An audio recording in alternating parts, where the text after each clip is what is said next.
Hello friend, good morning, नमस्कार। मैं अर्चना आप सभी का स्वागत करती हूँ आपके अपने YouTube channel learn with you पर। चलिए शुरू करेंगे अपनी आज की क्लास। और हमारा साइंस टॉपिक हम डिस्कस कर रहे हैं। साइंस आपके सुपर टेट में 10 नंबर के क्वेश्चन साइंस से पूछे जाएंगे, जिसमें आपके फिजिक्स, केमिस्ट्री और बायो इन तीनों ही सब्जेक्ट से कुल मिलाकर 10 नंबर का आपसे साइंस पूछा जाएगा। साइंस में हमने सबसे पहले बायो की क्लास स्टार्ट की है, जिसमें हम थ्योरी और क्वेश्चन आंसर को साथ साथ डिस्कस कर रहे हैं। ठीक है, इसी तरीके से हम सारे टॉपिक को क्लियर करते चलेंगे। बायो में हमने 2 क्लास सबसे पहले डिस्कस कर चुके हैं, जिसमें हमने डिस्कस किया था बेसिक ऑफ बायो और सेकंड क्लास थी हमारी एनिमल किंगडम। ठीक है, प्लेलिस्ट मैंने आपके चैनल पे अपडेट कर दी है। वीडियो अगर आपने नहीं देखी है तो प्लेलिस्ट में जाकर देख लीजिएगा। इसके अलावा लिंक डिस्क्रिप्शन में दे दूंगी, वहाँ से भी आप वीडियो को चेक कर सकते हैं। आप अपने अकॉर्डिंग नोट्स बना सकते हैं। अभी समय है तो अपने नोट मेंटेन कीजिए और उसके बाद आप अपने क्वेश्चन आंसर को आसानी से क्लियर कर पाएंगे। ठीक है, तो चलिए सेशन को शुरू करते हैं। आपसे मैं कहना चाहूँगा, अगर आपको मेरी वीडियो पसंद आती है तो वीडियो को लाइक शेयर कीजिए फ्रेंड के साथ में। चैनल पर नए हैं तो सब्सक्राइब कर लीजिएगा, क्योंकि यहाँ मैं आपको वही कंटेंट उपलब्ध कराती हूँ जो कि आपके सुपर टेट में आपके एग्जाम में पूछा जाता है। तो चलिए देखते हैं। आज हम डिस्कस करेंगे प्लांट किंगडम, पादप जगत को। साथ साथ नोट करते चलिएगा, कॉपी पेन उठा लीजिएगा, नोट्स बनाते चलिए। ठीक है, पादप जगत को 5 भागों में बांटा गया है। नंबर 1 है Thallophyta, second bryophyta, third pteridophyta, fourth gymnosperm और फिफ्थ एंजियोस्पर्म। जिम्नोस्पर्म जिसे हम नग्नबीजी पौधे कहते हैं और एंजियोस्पर्म जिन्हें हम आवर्तबीजी पौधे कहते हैं। बात करते हैं थैलोफाइटा, ब्रायोफाइटा और टेरिडोफाइटा। इनको क्रिप्टोगेम्स के नाम से भी जाना जाता है। क्रिप्टोगेम्स भी इनको कहते हैं। थैलोफाइटा, ब्रायोफाइटा और टेरिडोफाइटा, इन तीनों में बीज और फल नहीं बनते हैं, ये आपको नोट करना है। जिम्नोस्पर्म, एंजियोस्पर्म, ये फेंड्रोगेम्स इसको कहते हैं। इनमें फल और बीज बनते हैं। ठीक है, यहाँ तक आपको क्लियर है। आगे हम चलते हैं, थैलोफाइटा की हम बात करते हैं। थैलोफाइटा, अगर आपसे क्वेश्चन पूछा जाए कि वनस्पति जगत का सबसे बड़ा समूह कौन सा है, तो नोट कर लीजिएगा, थैलोफाइटा वनस्पति जगत का सबसे बड़ा समूह है। थैलोफाइटा को शैवाल या एल्गी कहते हैं। और एल्गी के अध्ययन को क्या कहा जाता है? एल्गी के अध्ययन को कहा जाता है फाइकोलॉजी। ठीक है, लिख लीजिएगा, एल्गी के अध्ययन को या शैवाल के अध्ययन को कहते हैं फाइकोलॉजी। इन पौधों में जड़, तना तथा पत्ती नहीं होती है। इन पौधों का जो शरीर होता है एक सुकाई की तरह होता है, या हम कह सकते हैं थैलस, इंग्लिश में इसको कहते हैं थैलस के समान होता है। थैले के समान मतलब जो इनका, ना तो इनके प्लांट्स में जो पत्तियों का पता चलता है, ना इनके तने का पता चलता है, ना इनकी जड़ का पता चलता है। पूरा पौधा एक सा लगता है, जैसे कि यूलोथ्रिक्स या स्पाइरोगोरिया। स्पाइरोगोरा को कहते हैं तालाब की रेशम। यहाँ से आपके क्वेश्चन एग्जाम में बन सकता है कि तालाब की रेशम किसको कहा जाता है, स्पाइरोगोरा या यूलोथ्रिक्स को। ठीक है, दोनों नाम आपको यहाँ पर याद रखने हैं। नेक्स्ट हम बात करते हैं ब्रायोफाइटा। ब्रायोफाइटा को युग्मोभिद के नाम से भी जाना जाता है, कि ब्रायोफाइटा या युग्मोभिद इसमें कह सकते हैं। इसमें तना और पत्ती पाई जाती है। सबसे सरल और स्थलीय पौधों का एक समूह है। ब्रायोफाइटा में जाइलम और फ्लोएम नहीं होते हैं। वनस्पति जगत का एम्बिफिया वर्ग भी ब्रायोफाइटा को कहा जाता है।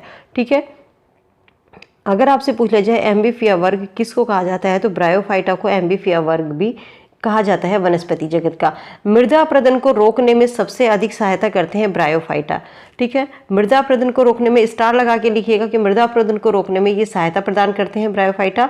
और इसके जो है, इसको कहते हैं, ये नम और छायादार स्थानों पर पाए जाते हैं, इसलिए इन्हें पादप जगत का उभयचर कहा जाता है। पादप जगत का उभयचर क्यों कहा जाता है? नम और छायादार स्थानों पर पाए जाते हैं, इसलिए इन्हें पादप जगत का उभयचर कहा जाता है। ठीक है, एग्जाम्पल जैसे कि मॉस होते हैं, रिक्सिया, मॉर्केरेशिया। मॉस को फ्यूनेरिया के नाम से भी जाना जाता है। मॉस जो होता है वो स्वयं के भार से 18 गुना अधिक पानी सोखने की जो क्षमता रखता है। तो बहुत से जब हम प्लांट्स को एक जगह से दूसरी जगह माली लेके जाते हैं, तो वो उन प्लांट्स को सूखने के बचाने के लिए किसका, मॉस का यूज़ करते हैं। नेक्स्ट हम बात करते हैं टेरिडोफाइटा की। टेरोफाइटा जो होते हैं, इनमें जड़ और पत्तियाँ होती हैं। इनका शरीर होता है कि जड़, और इनका शरीर जो जड़, तने और पत्तियों शाखाओं में बटा हुआ होता है। ठीक है, जैसे कि होते हैं फर्न, सिलेन, जिलेना, लाइकोपोडियन और इक्विस्टम आदि। आगे हम बात करते हैं जिम्नोस्पर्म की। नंबर 4 जिम्नोस्पर्म, जिन्हें हम आवर्तबीजी पौधे कहते हैं, या हम इन्हें कहते हैं नग्नबीजी पौधे। इन्हें हम नग्नबीजी पौधे भी कहते हैं। ये पौधे होते हैं जैसे झाड़ियाँ होती हैं ना, तो झाड़ी के रूप में होते हैं, बहुत ज़्यादा लंबे भी होते हैं ये पेड़। झाड़ियाँ या सीधी वृक्ष होते हैं और लंबे भी होते हैं। इनकी जो जड़ें होती हैं मूसला जड़ें होती हैं। इनकी जड़ें कैसी होती हैं? मूसला जड़ें होती है। इनमें जो परागण की क्रिया होती है वो वायु के द्वारा होती है। जिम्नोस्पर्म ग्रीक भाषा के शब्द जिमा और स्पर्मा से मिलकर बना है। जिमा का अर्थ होता है नेग्ड, स्पर्मा का अर्थ होता है सीड यानी कि नग्न बीजी पौधे। ठीक है, किसका शब्द है जिम्नोस्पर्म? ग्रीक भाषा का शब्द है, यहाँ पर आपको याद रखना है। नग्न बीजी पौधे होते हैं जिन बीजों पर आवरण नहीं पाया जाता। आपसे पूछा जा सकता है आवर्त बीजी और नग्न बीजी पौधे पूछ सकता है कि जिन बीजों पर आवरण नहीं होता उसे हम क्या कहते हैं, आवर्त बीजी या नग्न बीजी। तो यहाँ पर ये डेफिनेशन आपको याद रखनी है कि जिन बीजों पर आवरण नहीं पाया जाता है उसे नग्न बीजी पौधे कहते हैं, इसलिए इन्हें नग्न बीजी पौधे या अनावर्त बीजी पौधे या हम कह सकते हैं जिम्नोस्पर्म्स। ठीक है, तीनों ही नाम आपको याद रखने हैं। ये पुष्पहीन होते हैं जैसे कि साइकस और पाइनस। वनस्पति जगत का अगर आपसे पूछा जाए सबसे ऊंचा पौधा जो इसी में पाया जाता है जिम्नोस्पर्म में, ठीक है, वनस्पति जगत का सबसे ऊंचा पौधा होता है सिकायो सेम्परविंटेस। आप लिख लीजिएगा सिकोयो सेम्परविंटेस। ठीक है, ये नाम आपको याद रखना है। इसी समूह में आता है ये, किसमें? जिम्नोस्पर्म्स में आता है, या नग्न बीजी पौधे या अनावर्त बीजी पौधे आप कह सकते हैं।